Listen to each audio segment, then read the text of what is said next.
Kasi si Sara Duterte, syempre ayaw humarap dyan sa impeachment hearings pero naglalabas ng statement at yung kayong mga abogado nagpapapress con pagkatapos. Kayo po yung pangunahin doon sa kanyang statement kanina.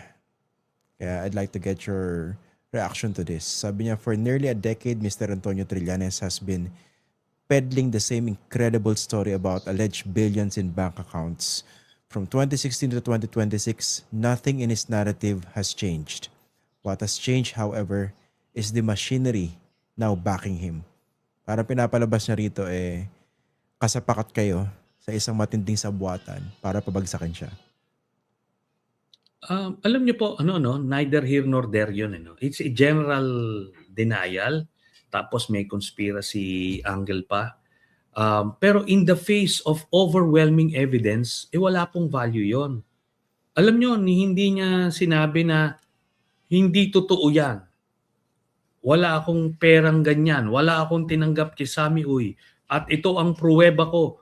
Pipirma ako ng waiver of bank secrecy para makita nyo." Dapat gano'n yung Mm. ginawa niya, 'di ho ba? Mm. 'Yun ang puwedeng makapagbago ng isip dun sa mga panood nung proceedings kahapon. Kasi ano pang masasabi niya? AMLAC na mismo ang nagsabi nito, 'di ba? Ngayon sinabi niya bakit 10 years umabot, natural nung panahon nung tatay niya pinagtakpan nila, 'di ba? Tinanggal pa nila si overall Deputy Ombudsman Karandang na Mm. nag-iimbestiga nito, 'di ba? O di nahinto. So ngayon, iba na yung ang sitwasyon Inaway nila si President Marcos, ngayon bakit sila aasa na poproteksyonan sila, 'di ho ba? Di Mm. ngayon hinayaan yung mga ahensyang gawin yung trabaho. Kaya umabot tayo sa ganito. Meron siyang blanket denial pero mahina 'to eh. Oo, Sorry ah. yun na Sabi niya, ah, simple lang ang sagot ko sa lahat ng paninira. Malinis ang aking public service record. Hindi ako kailanman nagkaroon ng kaso sa paggamit ng pondo ng bayan.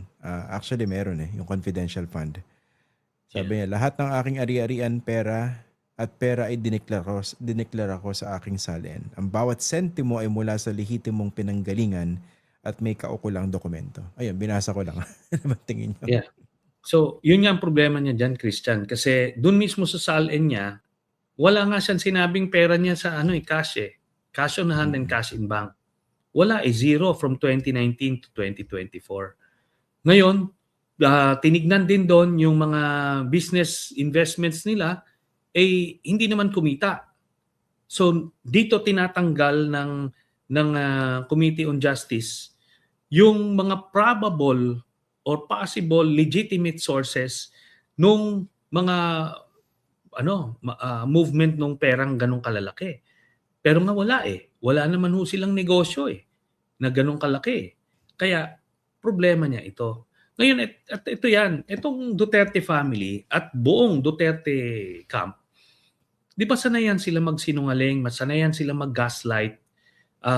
Kahit magsinungaling sila diretso, hindi sila kumukurap na parang kaya naman bilib na Eksperto. bilib din yung Eksperto. mga eksperto Eksperto talaga sila dun. sila.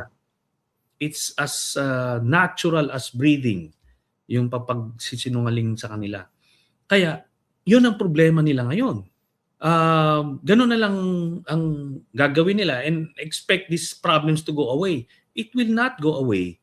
Kasi ito na, dire-diretso ito sa impeachment trial. Wala siyang iikutan dito. Wala siyang malulusutan dito. Kasi we Mm. will see this through. Yun nga, Mm. most likely naman ma-impeach to, no? Kasi probable cause lang naman yun. At least lulusot yan sa House. Hindi. Yan ang prediction naman ng marami. Ma-impeach yan. Ang tanong dyan, makukonvict pa sa Senado. Ano po bang basa ninyo? Okay, sabi ko nga well, we will take it one step at a time. Kailangan muna ma-transmit sa Senado, then pagdating doon, malabas itong mga ebidensya. Ngayon, ika-categorize natin yung mga senador. Yung mga senador na may prinsipyo na base sa ebidensya, they will decide. Then meron din namang mga walang prinsipyo na kahit na ano ang lumabas ay mag-a-acquit. Tapos meron sa gitna na transactional.